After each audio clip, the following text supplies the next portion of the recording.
अपने राज्य तथा अपने परिवार के भविष्य तय करने का समय अब हमारे सामने आ गया।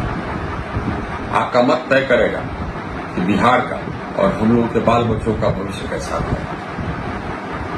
यदि आप बिहार और अपने बाल बच्चों का भविष्य उज्जवल देखना चाहते हैं तो मेरा आपसे निवेदन होगा कि किसी भी आपराधिक पृष्ठभूमि के व्यक्ति अथवा भ्रष्ट व्यक्ति को वोट नहीं दें, भले ही वो व्यक्ति आपके जात का नहीं होगा।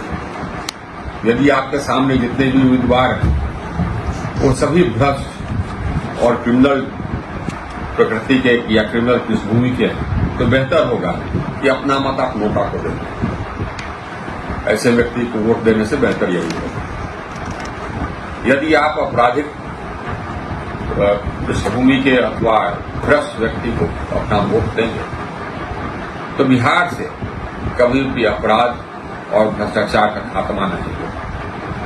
बिहार कभी प्रगति नहीं करेगा और हमारे बाल बच्चों को बाहर जाकर के ही अपनी रोजी रोटी कमानी होगी, क्योंकि कोई उद्योग यहां आएगा नहीं।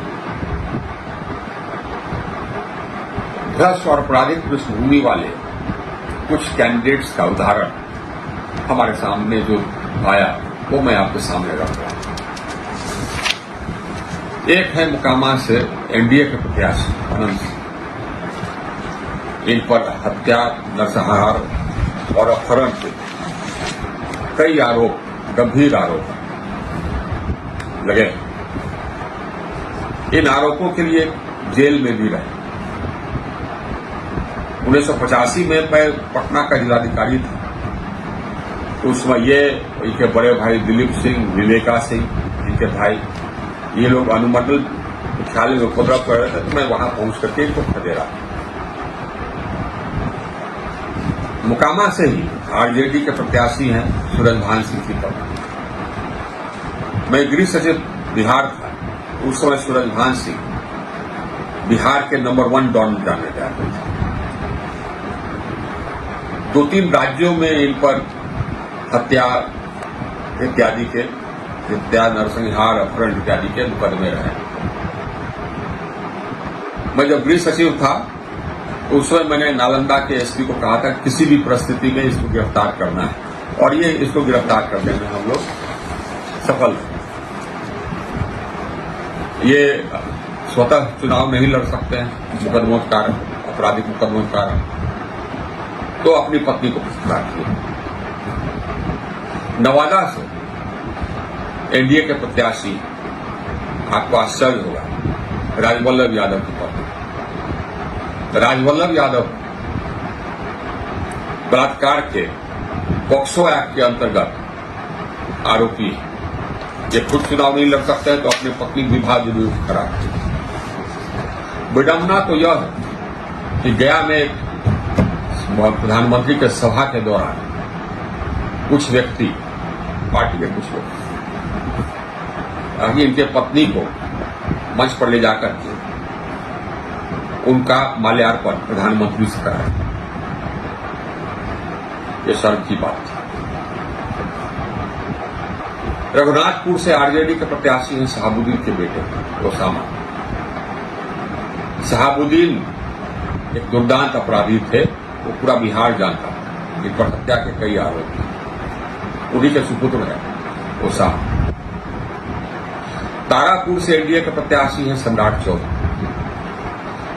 इन पर एक पार्टी ने, बिहार की एक पॉलिटिकल पार्टी ने हत्या का आरोप और उम्र के सर्टिफिकेट में जालसाजी कर बेल पर आने का आरोप खुला लगाया और ये आज तक उसका जवाब नहीं दे सके। ऐसे हैं एनडीए के प्रत्याशी तारापुर से सम्राट चौधरी। जगदीशपुर आरा से एनडीए के प्रत्याशी हैं भगवान सिंह कुशवाहा।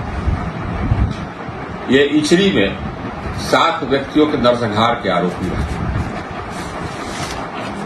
और आज एनडीए के प्रत्याशी। सदेश आरा से ही एनडीए के प्रत्याशी हैं राधाचरण शाह। ये हाल ही में जेल से छूट गया है। ईडी के रेड के बाद ये जेल में 10 महीने तक रहे और अभी छूटे और एनडीए ने इन्हें टिकट दी। संदेश में दूसरी ओर से आरजेडी के प्रत्याशी हैं अरुण यादव के बेटे। अरुण यादव भी बलात्कार के आरोप में फरार रहे। उन्हीं का, और खुद नहीं लड़ सकते थे तो अपने बेटे को चुनाव लड़ा रहे। ऐसे सब तो प्रत्याशी हैं। इनमें से कोई ऐसा नहीं है जिनको कि आप अपना मत दें। ऐसे लोगों को मत देने से बेहतर है चुल्लू और पानी में डूब के मरना। जो अपराधी है या भ्रष्ट है वह जनता का खून चूसता है, बिहार का खून चूसता है, बिहार के विकास में रो रहा है। उन्हें भगा करके ही हम अपने बिहार को रोशन कर सकते हैं। आइए इस दिवाली हम लोग अपने बिहार को रोशन करने का प्रयास